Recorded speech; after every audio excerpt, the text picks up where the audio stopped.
Yo there guys, this is Cobb and this is the first episode of a new series. I'm basically going to play a random talent build, try and make it work, and I'm going to put together a montage of the clips I get, show how they play. Then I'm going to round off the video with a quick review of the spec. I'll talk about how viable it felt, how fun it is to play, how survivable it is, and all of that good stuff. In later episodes I'm going to be playing some insane talent builds, some of them very rarely seen and some of them pretty much never played ever. But in this first one we are not straying too close from home with a Soul Link Sacrifice Coil talent build. And this spec is pretty focused on self-healing for survivability, so I've picked up the Glyph of Ember Tap for even more self-healing. That's the quick intro to the build I'll be playing in this video, and here are the clips.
Alright, so this talent build has a ton of emphasis on healing, and not only with glyphed ember taps and health stones, but with mortal coil, dark regen, and the passive ticks of health regen you gain from sacrifice. And the reason this is so strong is because all of our Warlock self-heals heal us for a percentage of our max health. Of course, when you spec into Soul Link then sacrifice your pet, you gain 20% more maximum health, and this results in our percentage based heals healing more, making us extremely durable in longer fights. Smaller scale fights, things like duels, 2v2 arenas and 1v2 situations also feel better, because unless you are confronted with a ton of random burst damage, you'll find that as long as you are building embers, as long as you are focusing on ember taps, you can quite often out-heal a lot of people's sustained DPS. Offensively, the spec isn't really different from the standard sacrifice specs we see, it still has the damage.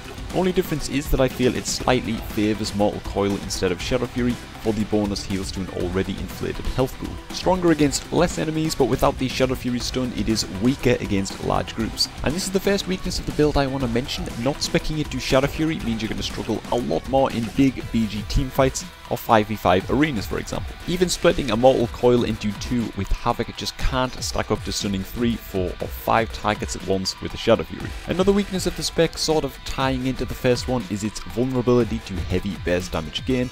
Using 5v5 arenas as an example, you can pop all of the heals in the world, have 50 or 60k heals per second ticking in from your HOTS, but the fact of the matter is that you can still be burst into the ground in a matter of seconds in larger scale fights without Dark Bargain to fall back on.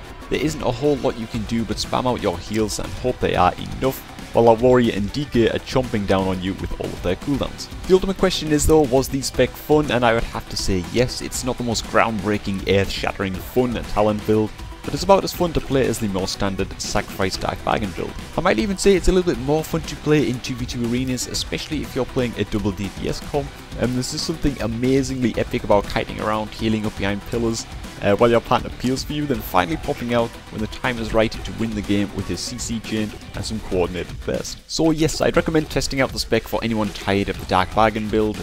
Maybe you're already playing the spec, it's not too uncommon, but again, I would not recommend it for larger scale fights like RPGs and 5v5 arenas. Anyhow, that covers that build. I've got some seriously insane talent builds in mind for future episodes. Some of them include Burning Rush, some of them include Soul Leech, all of those talents that are just never ever used. So it'll be a lot of fun at picking those up and trying to work with them. Do leave behind in the comments any insane builds you'd like me to try out in future episodes, and I'll try and get around to them. As always, thanks for watching. Feel free to show your support for the series with a like.